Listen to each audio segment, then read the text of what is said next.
seperti janji saya tadi, saya akan sharing ilmu sedikit. Saya ambil dari materi workshop volume price analysis. Bapak Ibu yang sudah mengikuti workshop volume price analysis dan Wyckoff method, kalau mau di bypass juga silahkan aja kalau bosannya dengan apa yang saya sampaikan. Jadi hukum Wyckoff itu ada 3, ini sekilas saja ya. Nanti kalau ada rezeki Bapak Ibu silahkan ikut kelasnya. Jadi hukum pertama adalah supply and demand. Jadi ini valid Bapak Ibu bahwa harga saham itu naik bukan karena laporan keuangan, bukan karena laporan keuangannya, bukan karena aksi korporasinya, tapi karena demand lebih besar dari supply, dan supply kalau dia turun, supply lebih besar pada demand. Itu saja kalau harga mau naik ya. Penyebabnya apakah ada berita, ada apa itu macam-macam. Tapi yang pasti kalau demand lebih besar daripada supply, harga akan naik. Supply lebih besar daripada demand, harga akan terus. Ini sudah firm sesuai dengan hukum Wyckoff pertama ya. Dia bercerita tentang mengapa harga naik dan turun. Jadi tidak usah Bapak Ibu, kalau harga sahamnya beli lalu turun, Bapak Ibu cari, ya kenapa ya naik-naik ke saya, Pak Roy, kenapa ya sahamnya jatuh? Sudah jelas, supply-nya lebih besar. Ini firm sekali. Saya sudah belasan tahun, ini sudah firm ya. Lalu effort dan result, ini hukum kedua Wyckoff. Kita akan belajar di sini, nanti kalau di kelas kita belajar volume price analysis ya. Bagaimana hubungan price dan volume. Ini berlaku dengan istilah price, discount everything, volume validate ya. Yang ketiga adalah hukum cause effect. Kita akan belajar struktur Wyckoff, price cycle-nya. Nah, sekali ini saya akan jelaskan satu saja ya, hukum supply and demand. Jadi kalau hukum supply and demand itu dia mengikuti bahwa siklus Wyckoff itu menjelaskan ada 4 siklus. Nah, dia bercerita apa yang terjadi behind. Ya, jadi trading secara Wyckoff ini sudah saya lakukan sejak 2008 ya, sudah fokus ke sana. Jadi sangat logik ya. Jadi ini adalah Wyckoff price, bahwa harga itu bergerak naik dan turun.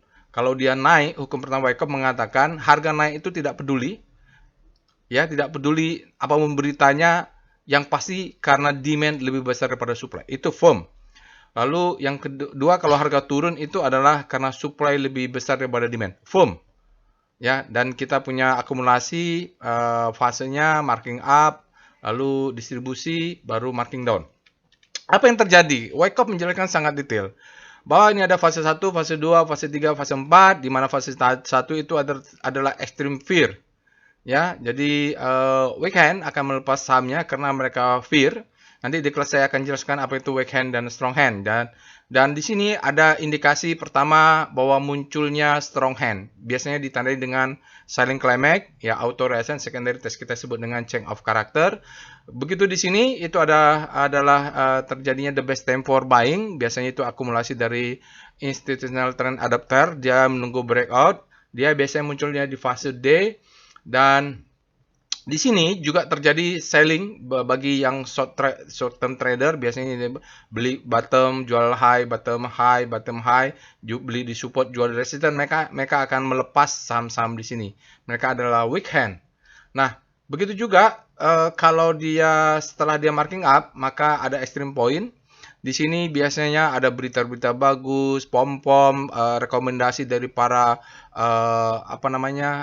influencer dan sebagainya.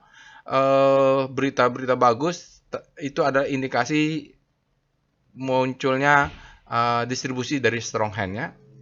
Di bukunya mengatakan strong hand. Kalau saya mengatakan bandar, nanti ada pula yang marah, yang mengaku sebagai penemu bandarmologi Indonesia, dia marah pula. Jadi istilah di bukunya adalah strong hand. Maka di sini kita biasa ketemu dengan buying climax, auto reaction sama secondary test. Maka di sini kita akan menemukan change of character dari strong hand dan weak hand. Begitu juga critical point ketika dia biasanya munculnya value investor dan segala-segalanya, dia membeli ketika di sini. Dan mulai berakhirnya distribusi oleh strong hand ya, maka kita sebut di sini sebagai the best time for selling. Kira-kira begitulah. Kalau di kelas saya akan jelaskan lebih detail. Nah, kalau kita buat lagi di struktur yang mudah dipahami, maka kita akan bicara tentang ada fase akumulasi, marking up, distribusi, dan marking down. Di fase akumulasi bisa kita kalau beruntung kita menemukan namanya spring. Setelah itu kita akan masuk di the best time for buying. Ini adalah the best time. Tidak ada yang the best time dari ini karena dia baru selesai dari fase akumulasi dan masuk. Nah, berikutnya dia biasanya akan memberikan second chance to buy. Nah, biasanya di sini saya mendapatkan dengan perintah SCR pullback. Nah, ini kalau udah naik, ada low, high, nah dia turun. Biasanya di sini ada low, high, low, high. Dia turun. Dan sini biasanya saya dapat saham-saham pakai SCR ya, pullback. Nah, SCR pullback ini berfungsi kalau dia the best time for buying lalu kita mendapatkan second chance to buy. Nah, SCR pullback ini berjalan.